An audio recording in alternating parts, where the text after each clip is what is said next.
We've got several issues that we're going to have to deal with regardless of what size of network we put in place. Number one is the Ethernet segment length. We have to identify what the maximum segment length is for every technology that we're going to use.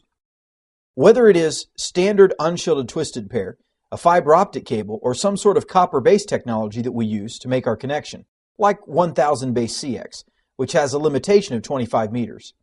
We've got to know what our segment length is. We have to understand that the longer the cable gets, the more the degradation of the signal will be, and the harder it's going to be for us to adhere to the CSMA CD access method. Now, we may choose to use a repeater like a hub or a switch to extend the overall cable distance.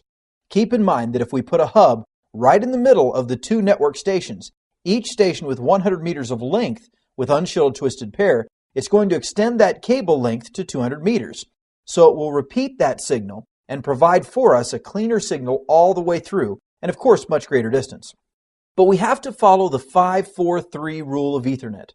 And that 5-4-3 rule says that we can never have more than 5 segments with 4 repeaters and 3 segments populated. So it's very important that the 5-4-3 rule is followed when we implement any type of Ethernet internet network.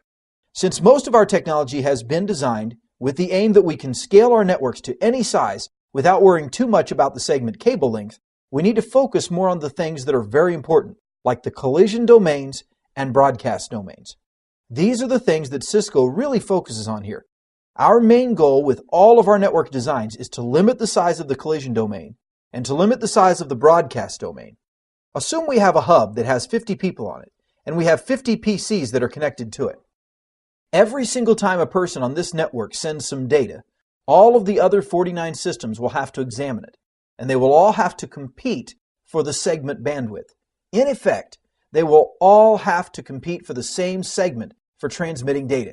It's the same collision domain.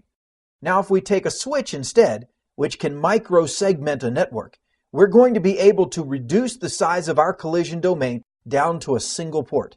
And I'm going to show you how this works in just a minute as we're going to get into the layer 2 switching. I'll provide a solution for reducing the size of the collision domain. There is a solution for reducing the size of the broadcast domain. That is, how far a broadcast can go. What is its effect?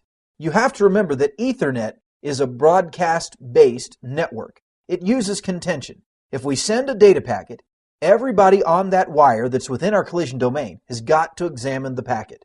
If we have broken up our collision domains, then the only thing that can pass throughout the collision domain is the broadcast, because that should go to everybody. Everybody within our broadcast domain has got to examine that packet, which adds to network overhead and wastes bandwidth.